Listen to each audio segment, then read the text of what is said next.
Our witness, who somehow is a lawyer but does not understand how it works with witnesses. I'm not really sure what law school she went to and what all kind of cases she tried, but typically when you come into a space and somebody's a witness, then they sit there and they answer questions instead of asking questions.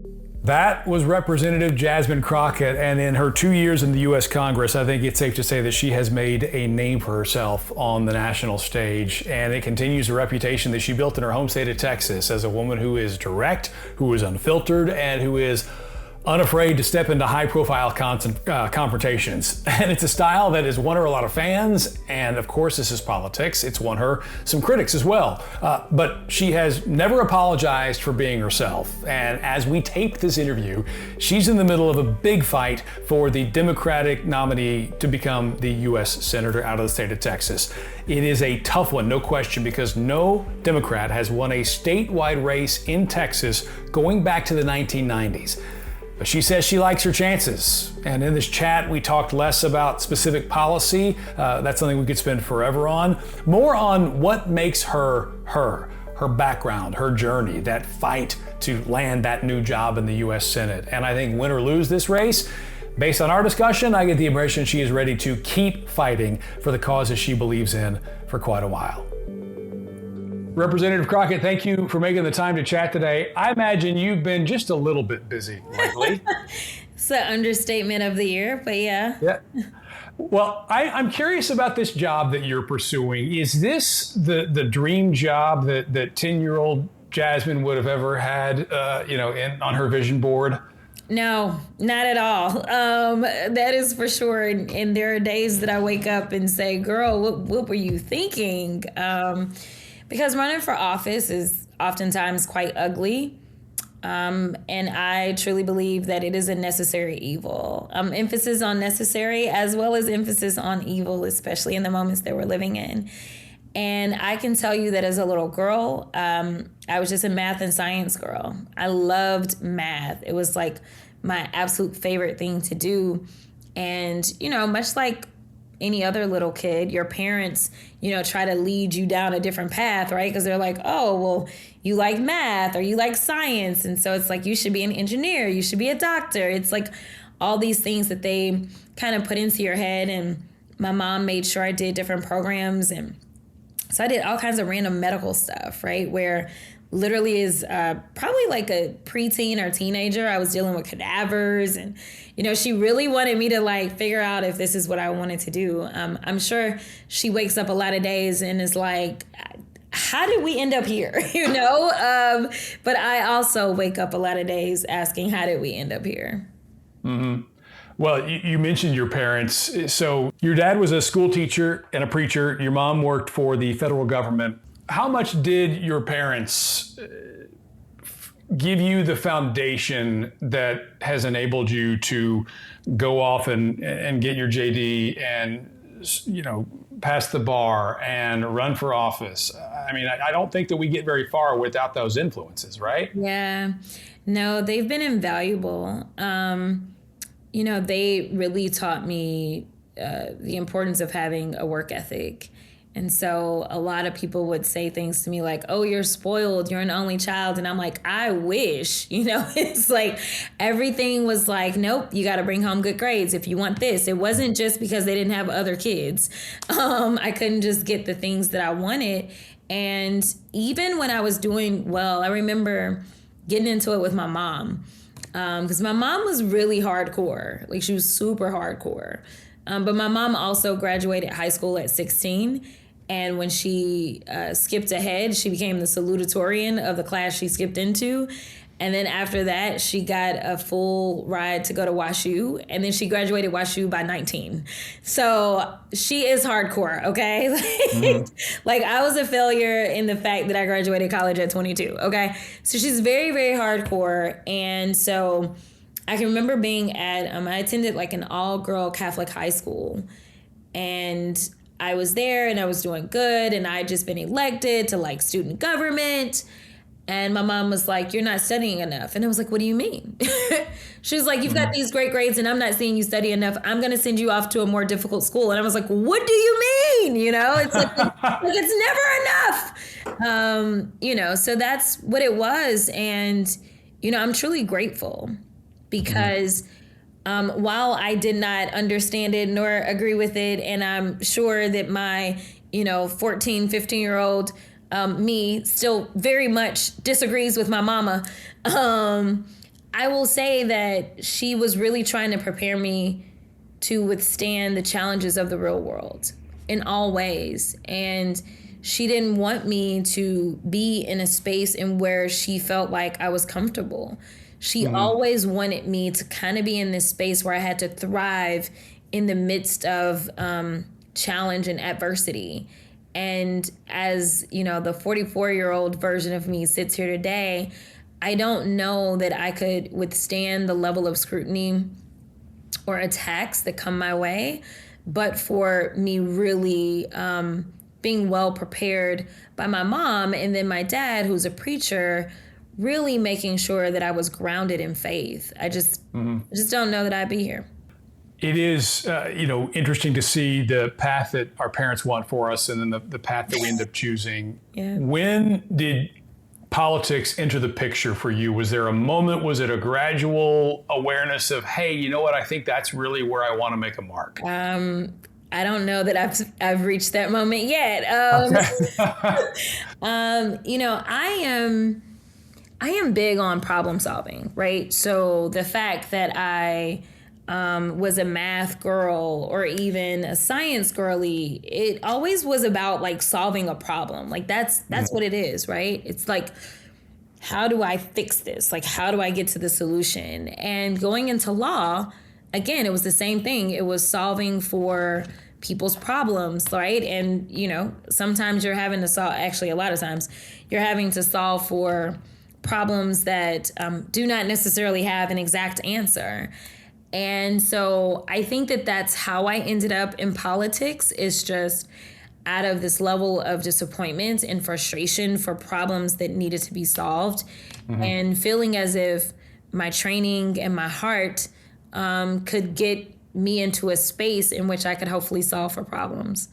So that's how I see it, is fixing things for people, hopefully alleviating stressors on people's lives. But there's not very much about like who I am that has changed from kind of that little girl that just was doing her mathematical problems to the woman that you see before you today. I have heard you talk in other interviews about data and taking that kind of analytical approach to problem solving, informed problem solving, if you will. It's not always just gut. You know, sometimes in politics it is, but it can't always be. How do you see that factoring into, you know, your platforms? You know, you go to your website, you've got quite a few issues listed. Look, we could talk for hours about all those issues, but I'm a little bit more curious about how you go about finding a solution to an issue. Yeah, so it just kind of depends on what the issue is. First of all, I prioritize issues based upon what I'm hearing from the people that have elected me. And while not everyone gets to call me every day to tell me their issues, you know, my staff on the ground is super important. It is those that work in my Dallas office that try to do everything that they can to make our office accessible. So in our database, we can see when there's a spike in certain issues as it relates to kind of the calls that are coming in or the caseload. And then we also do this thing we call office hours, where we go out into the community so that if you work, you know, a standard 9 to 5, you don't have to somehow find your way to our office. We go into your city, we send out text messages, we work with our local city electeds to let them know that, hey, we're going to be doing this. And they usually push the information out. And we usually do it after hours so that no matter who you are, you can get to us. And then I get feedback from my staff about like, how did it go? And so that's where I start, is I figure out what is plaguing us the most right now. And then I think about what is already in place, right? Because, you know, the federal government has existed for a while, right? Like there's plenty of laws, right? Like what is currently in place and Why is it that we're experiencing this? And then I try to solve from there. I will say that my legal mind takes over a lot. When I look at legislation and I think about it, I'm crafting it in a way that I believe will actually get to the mark. Because a lot of times people will do stuff trying to get to the mark and then it doesn't. Like the intention is there, but it's not getting there. So I'll give you an example. I'm working on a piece of legislation right now as it relates to ICE and like the federal government overall. So the day after Renee Good was killed, I was in judiciary. We were doing markups and Democrats decided we were going to talk about Renee Good. We didn't care about their bills. We were going to talk about Renee Good. And there was a member that pointed out that the federal officers said that they would not work with the local officers as it relates to running a parallel investigation or anything. Like they just boxed them out. And I was like, well, that's wrong. And I've never seen that, right? Based upon like my actual experience. So I'm working on like tightly crafting legislation to keep us from that because they potentially are ruining access to justice as we are dealing with this very corrupt administration. But also, it's not just a matter of crafting it. It's how am I going to get it passed, right? So I'm looking for a vehicle and understanding that I'm crafting it. My name may be on it, but in order to get it passed, it may have to go in, it most likely, not may, it's going to have to go in another vehicle. And I need to see what it's going to take to get it done. So, I think very analytically about not only how to do it and how to make it effective, but how is it that I'm going to get it passed? That's the difficult part of all of this, that the citizens, the public doesn't see. What we see is, the social media videos and the speeches on the stump and the campaigning and interviews like this. And I'm curious, the decision even to jump into this senatorial race, a lot of folks felt like this was a surprise edition, but it felt like there must be something in the water that makes folks on the Democratic side think, hey, we've got a real shot here. When you look at the history in the state of Texas, not winning a statewide seat in 30 plus years, but you've got a incumbent who is deeply unpopular with the Republican base. You've got a challenger in Ken Paxton that's deeply unpopular with the public at large. Did it just feel like this was the right time, that this kind of strike while the iron's hot? For me, not necessarily. Okay. My pay doesn't change. The workload increases. It had nothing to do with being opportunistic. It had everything to do with the moment that we find ourselves in. And I want to be clear, when I say opportunistic, I think it's more like if the mountain to climb, to chase is like this, you might think twice about it. If you think, I think we got a shot here. No, and I got you. I do. Yeah. This is more so for the rest of the viewers. Sure, of course, just to make it clear. I have never in fact, I've always jumped into my races late. I've actually always done it. Because I don't look at seats and then plot on them. For me, there were a number of things that were quite disturbing. But when I look at what it is that I'm trying to accomplish, again, as we've just kind of laid out like my thought process, I can get something passed in the House, but it seems like everything that we are losing right now, we've lost because of the Senate. And so it is a matter of math. Again, it's a matter of changing the numbers in the Senate. Now, here it is. I feel confident that there is, some seat I could have won to go back to the House. I feel confident about that. But for me, what would it mean to go back to the House and maybe even get bills passed out of the House? But like when the foundational and the fundamental things that we needed to get done would just get stalled in the Senate because we didn't have the numbers. For me, I can't say that we are living in unprecedented times and then I not try to do the unprecedented thing. This moment requires more. Now, I wouldn't just go out there and it's like there's no chance, for sure. Right. I mean, again, you've got to do calculations.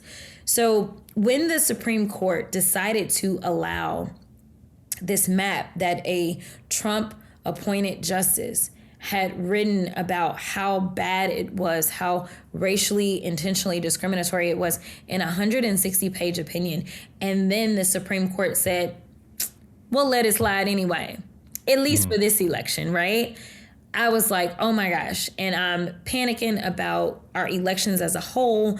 And now he's been given carte blanche on being able to take away people's voices in our state. He's only going to continue on. Like, how do you stop the bleeding? And being complacent in this moment, to me, was almost being complicit. If I just would have said, I'm going to just go back to the House. When I knew that from a numbers perspective, I was, in my opinion, based on the numbers that I had, our best shot at actually winning. Now, does this mean that anything's going to be easy? No, because it's never easy. As you pointed out, it's been over 30 years. But it was over 30 years for Miami, and they did it. Mm-hmm. It had never happened in the Senate seat that Taylor just won. And we know that down in Leander, they just ended up swinging a seat 17 points, I think. It was a Trump +4. So it is clear the Texans are fed up. But what most people think about Texas is not true. They think that we are ruby red. We are not. We are voter suppressed. We are apathetic, as well as we are just not really excited or engaged. And so, go ahead. I just think it's interesting, though, because you talk about the ruby red idea. I mean, it has been consistently red. But if you look at a 55-45 election, right? You know, you get 55% to 45%. We would typically call that a landslide. That's 5 people out of 100. Mm-hmm. You take 5 people out of 100 and you switch their vote, and you're having a different conversation. Mm-hmm. So I just wonder if there is a moment here, whether it's the confluence of who's on the Republican side, the moment that we're in, as you mentioned before, the pushback against this administration, if you're going to see more of what we just saw with Taylor Ramett and that win. I mean, do you think that's a harbinger? No, I think that this is the direction we're going in. I think it's why the president not only is, going through the country trying to gerrymander, but now here recently said, let's just go ahead and nationalize the elections, right? And it's telling Minnesota, I'll leave your state if you just send me your voter rolls, and going into Georgia and taking their voter rolls, and having Texas send their voter rolls up. I mean, I see the fear in fact, and we just had the other win in Louisiana as well, right? So this is happening everywhere, including the Deep South. But what makes Texas unique is when you look at our demographics, anyone would look at our demographics and say, oh, Texas, it should be blue. That's number one. Number two, this is the first time since the 90s that we fielded candidates up and down the ballot for state house, state senate, as well as U.S. House. We typically leave over 40% of those seats unfielded, which means that there's no one consistently communicating with people in those areas. Now you've got somebody that will consistently communicate as a Democratic nominee, instead of having the top of the ticket have to carry the entire load. We also know that this is the first time, most likely, that we're going to have the Republicans going into a runoff, while the Democrats not only are not most likely going to go into a runoff, but are most likely going to have one of the strongest candidates that they've ever had. We typically start with great candidates that have a great resume, and then we spend $100 million, and by the end of the election, we're like, okay, we learned somebody's name, right? Yeah. I think. But did you motivate people? Did you get the votes? Exactly, and that's the thing. So, our argument is about the fact that we would be a more efficient, stronger candidate. Number one, I've been attacked relentlessly by the Republicans for a very long time, including the President of the United States himself. But even in recent polling that just came out, there were 3 of us that were listed as having high name ID. It was myself, it was Ken Paxton, and it was John Cornyn, right? Well, guess what? Net favorability, mine is higher. I'm actually in the positive, right? They're in the negative, right? And so I think that, combined with these policies that are specifically hurting our farmers and ranchers, me being someone who served on the Agriculture Committee and engaged in those conversations consistently, I think having someone that can be diverse and go into all parts of Texas, as I started my legal career and political career in rural East Texas, but also understands the struggles of what's happening in urban and suburban Texas, But more importantly, since January, as far as our primary is concerned, there's been about $10 million that's been spent between a super PAC on behalf of my opponent, as well as combined with my opponent. But literally before we spent any real money, we still were up by 8 points, right? So I think that it is important that we get to a position that is, sadly enough, similar to Kim Paxton's, right? They spent $50 million trying to prop up John Cornyn, and John Cornyn is still down, while Kim Paxton didn't even raise $1 million for the entire quarter, right? So I think people fail to understand how important it is and how difficult it is to actually get your name ID to a space in which people know you and your brand, to the extent that you can hopefully motivate. Because if we're going to get there, we need to make sure that our voter turnout is over that 50-something percentage that we normally have. We've got to get it up. And so it starts with, yes, the base knows you, now expand and get more people. And I think we're just really hard pressed every time we start with somebody who's really great, because I have nothing bad to say about anyone that we've had, but they haven't been known enough, and people underestimate how expensive and how timely it is to actually get people to know who you are.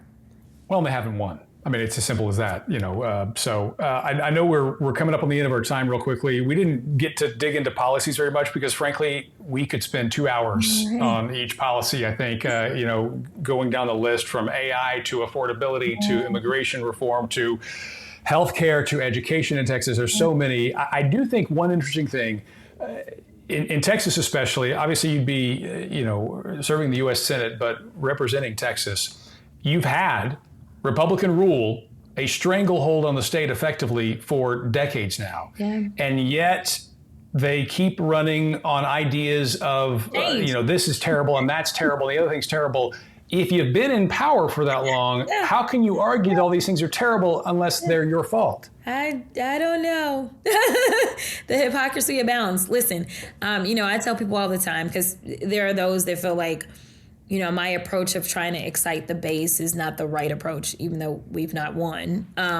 You know, I think that you can excite the base while not necessarily turning off people, right? And so, you know, in this campaign, we're open to everybody. But what I'm telling people is that if you have any complaints about something in your life that's as the result of politics, which politics touches everything, just know that the Republicans control the House, the Senate, and the governor's mansion, as well as the House, the Senate, and the White House. So I know that they love to blame Democrats, but we control absolutely nothing as it relates to your life in Texas, except for maybe some local things depending on where you live. And we know that in Austin, they have been trying to get rid of local control, specifically targeting those democratically run cities and counties. So if you're like upset about the fact that you're losing your family farm or your ranch, if you're upset about the fact that we're losing jobs in Amarillo at the Tyson plant, if you're upset about the fact that, you know, funding right now for DHS is, you know, hanging by a thread, and you've got friends and family that work for Border Patrol, right? If you're upset about anything that is like taking place, I just want you to understand that it's not the Democrats. And this is a good time to try something different. You know, I'm not a monster. I know that sometimes they make it seem like I've got horns growing out of my head. But I think what makes Texas amazing is that, number one, we have a don't mess with us attitude. And it doesn't matter if I'm a Democrat, Republican, or independent. If you come for Texas, you got to go through me. That's number one. Number two, I want to be safe in my home. And I want to make sure that future generations have access to jobs and education and the ability to buy homes and everything else that, honestly, whoever you are in Texas, I think we all are rooting for the same things, access to healthcare. So I say it's time for us to look for change, something better. And we've had better before. We've had Ann Richards as our last governor, and Texas used to lead the way in inspiring figures, from having not one but two women governors, and having LBJ signed the Civil Rights Act into law, as well as the Voting Rights Act. Texas does the right thing, especially Roe v. Wade came out of Texas too. It is time for us to get Texas back on track. It is time for us to focus on ourselves and our futures and making sure that they're bright. So if you want to learn more about the policies that we didn't get to, though, please visit jasmineforus.com, where we have a comprehensive list of not only policies, but also you are able to see what I've been doing. So instead of me telling you I'm experienced, you can look through, you can see the bills that I've been filing, and you can also click and actually read the bills right there. So it took us a long time to work on getting this page together, but we wanted to make sure it was comprehensive, and we encourage each and every one of you to go and visit it and ask questions.